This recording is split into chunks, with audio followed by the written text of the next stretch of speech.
Hello students, myself Dr. Priyanka Khurana, Assistant Professor, Department of ABSD, Kanodia PG Mahila Mahavidyalaya, Jaipur. Today we will discuss about performance budgeting. What do you mean by budgeting? First of all, budgeting means a practice of preparing the budget for future purposes based on past performances. Now we will discuss one of the important term, performance budgeting. Performance budgeting is also known as performance based budgeting, and it is a practice of preparing the budget based on the evaluation of the productivity of different operations in an organization. This means performance budget is a budget which reflects the input of resources, also the output of services for each unit of an organization. It is a reflection of both the inputs of resources and the output of services. जितने भी resources as an input organizations डाल रही है and जो भी output of services आ रहा है उस organization का, उसे बजट की फॉर्म में प्रेजेंट करना is known as a performance budget. Normally government bodies और एजेंसीज जो होती हैं जो लोगों से, जनरल पब्लिक से टैक्स के फॉर्म में बहुत सारे रेवेन्यू ले रही है. Revenue is tax is major source of revenue for the government. तो जो भी गवर्नमेंट टैक्स पेयर्स से पैसा ले रही है पेनल्टीज़ के थ्रू, टैक्सेस के थ्रू, तो उसे कहाँ पर वो स्पेंड कर रही है, कैसे वो हमारी सर्विसेज में उसे स्पेंड कर रही है, उसका क्या आउटकम निकल कर आ रहा है, वो चीज़ पब्लिकली प्रेजेंट करने के लिए परफॉर्मेंस बजट्स नॉर्मली ऐसे ऑर्गेनाइजेशंस बनाते हैं. ठीक है. What are the characteristics of these type of budgets? ये सब जो बजट्स हैं ये इंडिविजुअल एक्टिविटीज़ पे ज़्यादा फोकस नहीं करके जो भी डेवलपिंग स्ट्रैटेजीज़ हैं, गवर्नमेंट कहाँ पे पैसा लगा रही है, क्यों लगा रही है, कितना लगा रही है, नॉन प्रॉफिट ऑर्गेनाइजेशंस हैं, नॉन प्रॉफिट ऑर्गेनाइजेशंस का प्रॉफिट मोटिव नहीं होता. वहाँ पे पूलिंग ऑफ फंड्स हो रहा है, जो भी उनके मेंबर्स हैं वो पैसा डाल रहे हैं, पैसा कंट्रीब्यूट कर रहे हैं, donations, charities, membership fees, subscription fees के थ्रू, और वो non profit organisations for the benefit of society ही उसे स्पेंड कर रही है. तो ऐसी ऑर्गेनाइजेशंस भी परफॉर्मेंस बजट्स बनाती हैं ताकि वो ये जस्टिफाई कर सके कि वो जो पैसा उनके पास आया है वो उन्होंने पर्सनल ऑब्जेक्टिव्स के लिए यूज़ नहीं किया है, वो उन्होंने कैसे उस पैसे को, परफॉर्मेंस कैसी रही उनकी, उन्होंने क्या आउटकम निकाला है, कैसे वो सोशल सर्विसेज में पैसा यूज़ किया गया है. सो कैरेक्टरिस्टिक्स ऑफ परफॉर्मेंस बजटिंग अगर हम डिस्कस करते हैं तो first of all the emphasis is on objectives on and goals. जो भी आपके ऑब्जेक्टिव्स और गोल्स हैं, कैसे आपने उन्हें फुलफ़िल किया है, वो उसको एम्फेसाइज कर रहा होता है. आपकी परफॉर्मेंस रिफ्लेक्ट कर रहा है, आपकी परफॉर्मेंस दिखा रहा है टू द जनरल पब्लिक. एक ये जस्टिफिकेशन भी मान सकते हैं हम कि वो अपना जस्टिफिकेशन दे रही है नॉन प्रॉफिट ऑर्गेनाइजेशंस या फिर मे बी गवर्नमेंट ऑर्गेनाइजेशंस की, ताकि जनरल पब्लिक ये ना सोचे कि हमारे पैसे को मिसयूज़ किया गया है. Next characteristic of performance budgeting is functional classification. Functional classification means वो कहाँ कहाँ पैसा स्पेंड कर रही हैं, फंक्शन वाइज वो उसको रिफ्लेक्ट कर रही होती है, बजट्स में ढंग से शो कर रही होती है. सो एक अच्छा फंक्शनल क्लासिफिकेशन हो जाता है अगर परफॉर्मेंस बजटिंग या परफॉर्मेंस बजट्स बनाए जाते हैं. तो आपकी परफॉर्मेंस इंडिकेट कर रहा है, दैट मीन्स वो आप कितना इफ़ेक्टिवली और कितना एफिशिएंटली आपने कोई भी प्रोग्राम अंडरटेक किया है, कोई भी आपने डेवलपमेंट एक्सपेंसेस करे हैं, वो सब आप ढंग से इंडिकेट कर रहे हो to the general public. Next is financial and physical plan. तो फाइनेंशियल प्लान क्या है, कहाँ कहाँ से पैसा आएगा, कहाँ कहाँ जाएगा, फिज़िकली कौन कौन उसे यूज़ करेगा, कैसे लेबर, सपोज़ अगर आपने एक फ़्लाईओवर बनाना है तो गवर्नमेंट ऑर्गेनाइजेशंस को ये दिखाना होता है कि फ़्लाईओवर बनाने में क्या क्या खर्चा आया है, कैसे इनपुट्स पे पैसा लगाया गया, उसका क्या रिजल्ट निकल कर आया है, लेबर ने कितना काम किया है, लेबर को इतना ज़्यादा स्पेंड क्यों किया है, ऑल दोज एस्पेक्ट्स को आप क्लैरिफाई कर पाते हैं, उनकी रेलेवेंस और कंपैरेबिलिटी दिखा पाते हैं. तो it is a important characteristic of performance budgeting that it reflects and it shows the financial and physical plan of the organization. long term planning, performance budgets normally long term के लिए बनाए जाते हैं कि long term में आपकी performance कैसी रहेगी, कब प्रोजेक्ट शुरू होगा, कब ख़त्म होगा, पुलिंग ऑफ फंड्स कहाँ से होगा, कितना पैसा यूज़ किया जाएगा डेवलपमेंट में, नॉन डेवलपमेंट में, avoidable losses, non normal losses, सब कुछ प्लान करने के बाद परफॉर्मेंस बजट्स प्रिपेयर किए जाएंगे. अनदर इम्पॉर्टेंट फीचर और characteristic of performance budgeting is cost benefit analysis. Cost कितनी लग रही है और उसका क्या बेनिफिट होने वाला है, दोनों का अच्छे से एनालिसिस किया जाता है, तभी प्रोजेक्ट अंडरटेक किया जाता है. सो अगर आप परफॉर्मेंस बजट्स नहीं बना रहे हैं, देन कॉस्ट बेनिफिट एनालिसिस में भी आपको उतनी हेल्प नहीं मिलती है, बिकॉज कोई भी प्रोजेक्ट अंडरटेक करने के लिए उसका कॉस्ट बेनिफिट एनालिसिस करना ज़रूरी है. और ये एक इम्पॉर्टेंट आप ये मान लीजिए this is an important tool जिसकी वजह से हम ठीक से ये पता लगा सकते हैं कि whether we should go in for that particular project और we should postpone it for some future purposes. Last one is allocation of resources. Because of performance budgeting, जो भी आपके लिमिटेड स्कैर्स रिसोर्सेज हैं, लिमिटेड रिसोर्सेज है organisation के भी, उनको ढंग से एलोकेशन किया जा सकता है. कहाँ एलोकेट करना है, कितना एलोकेट करना है, किसी एलिमेंट ऑफ कॉस्ट में ज़्यादा एलोकेशन ऑफ रिसोर्सेज किया जाएगा, किसी में कम किया जाएगा. All these aspects performance budgeting उसमें आपको हेल्प कर रहा होता है. Objectives of performance budgeting. Clear presentation of objects and targets is the most important objective of performance budgeting. Performance budget जब हम बना रहे हैं, हमारा मेन ऑब्जेक्टिव ये है कि हम क्लियरली मेंशन करें सारी एक्टिविटीज़ जो हुई हैं, सारे ऑब्जेक्ट्स जो हम लेके चले हैं, जो हमारे टारगेट्स हैं, एंड कैसे वो फुलफिल हो रहे हैं, उसका जस्टिफिकेशन प्रीव्यू भी आना चाहिए. बेटर बजट रिव्यू होता है परफॉर्मेंस बजटिंग, क्योंकि सिर्फ एक नॉर्मल बजट बनाना का मतलब है ठीक है पैसा यहाँ से आया था, यहाँ पे चला गया, ये हमारे रेवेन्यूज़ थे, लेफ्ट हैंड साइड में we are writing the revenues, right hand side में we are writing the expenditures. उसको बैलेंस करके हम दिखा रहे हैं कि हाँ ठीक है ये हमारा बजट है, इतना हमारा बैलेंस बचा नहीं बचा, जो भी चीज़ें हैं.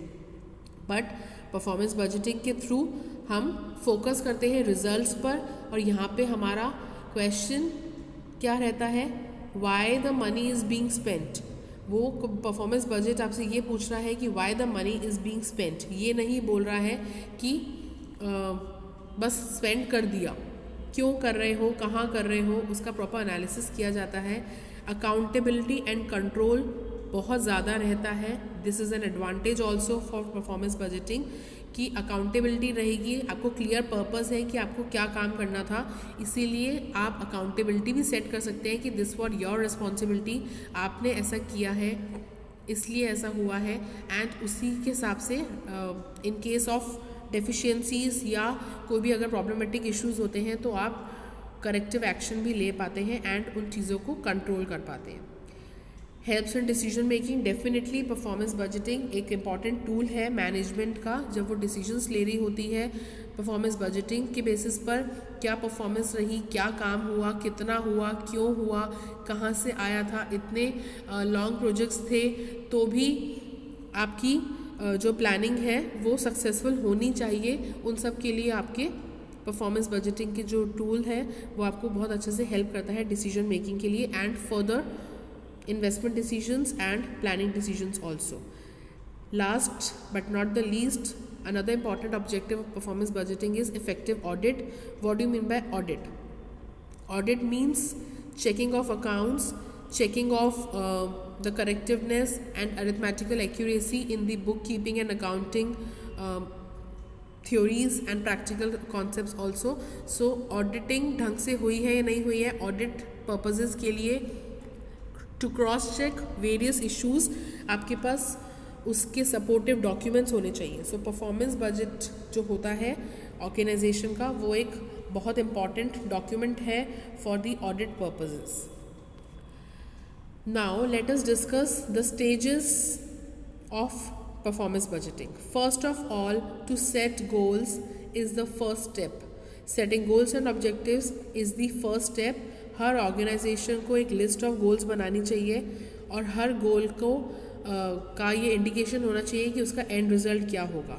क्लियरली हर एम्प्लॉय को आप ये बताइए कि गोल्स क्या हैं, क्या रिजल्ट चाहिए आपको, और क्लियर गोल्स और ऑब्जेक्टिव्स अगर इन्फॉर्म किए जाएंगे एम्प्लॉयज़ को तो सक्सेसफुल इम्प्लीमेंटेशन ज़रूर होगा परफॉर्मेंस बजटिंग का. तो सबसे पहला जो स्टेप है या जो फर्स्ट स्टेज है of the process of performance budgeting वो है setting goals and objectives. And उसका जो कम्युनिकेशन है वो क्लियर कम्युनिकेशन हो आपके एम्प्लॉयज़ को कि उन्हें क्या करना है. Next will be formulation of programmes. Next step is कि आप कैसे उन गोल्स को अचीव करेंगे, उसको इवैल्यूएशन करने के लिए आप प्रॉपर प्रोग्राम्स बनाएं कि फर्स्ट स्टेप क्या होगा, नेक्स्ट स्टेप क्या होगा, कैसे कैसे हम स्टेप बाय स्टेप चलेंगे. That will be the second stage. Next will be allocation of resources. Allocation of resources means जो भी आपके limited resources हैं, मे बी फाइनेंशियल resources या आपके लेबर constraints हैं या मैनेजरियल resources हैं, उन्हें आप कैसे allocate करेंगे, कौन सा काम देखेगा, किसकी liability होगी, who will be accountable, कैसे आप उन resources को allocate करेंगे ताकि आपके effective results आएँ और आपकी जो performance है वो properly अचीव कर पाए आपके जो गोल्स एंड ऑब्जेक्टिव सेट हुए थे स्टेज 1 में उसे. The next stage will be determination of performance criteria for programs. जो भी आपने प्रोग्राम्स फॉर्मुलेट किए हैं उसके आपके परफॉर्मेंस क्राइटेरिया क्या रहेंगे, इंडिकेटर्स क्या रहेंगे, how will you evaluate the effectiveness and efficiency of the program. एक स्टैंडर्ड फॉर मेजरमेंट आप डिसाइड करते हैं जिसके थ्रू आप अकाउंटेबिलिटी भी जज कर पाएंगे कि आउटकम और रिजल्ट वैसा आया है या नहीं आया है तो स्टाफ उसके लिए अकाउंटेबल है या ऑर्गेनाइजेशन उसके लिए अकाउंटेबल है. इन सब के लिए आप क्राइटेरिया डिसाइड करेंगे या फिर आप ये बोल सकते हैं कि आप परफॉर्मेंस इंडिकेटर्स डिसाइड करते हैं और ये इंडिकेटर्स आप जो सेलेक्ट करते हैं वो उनकी रेलेवेंस, कॉस्ट इफेक्टिवनेस और कंपेरेबिलिटी एटसेट्रा के बेसिस पर डिटरमिन कर रहे होते हैं. The next step will be preparation of budgets. By passing through all these steps and stages the next step is preparing budgets. Skilled personal चाहिए आपको budgets बनाने के लिए. आप बजट्स बनाते हैं जिसमें आप सब कुछ प्रॉपर्ली शो कर रहे होते हैं कि ठीक है आपका क्या रहा, जो भी आपने स्टेप्स लिए थे. सपोज अभी ईयर 2020 चल रहा है तो 2020 में जो आपने एम लेके चले थे कि by the end of 2020 financial performance का क्या रहेगा, प्रोडक्शन का क्या रहेगा, कितना % इंक्रीज इन प्रोडक्शन आप एक्सपेक्ट करते हैं by increasing the human resources in the organisation.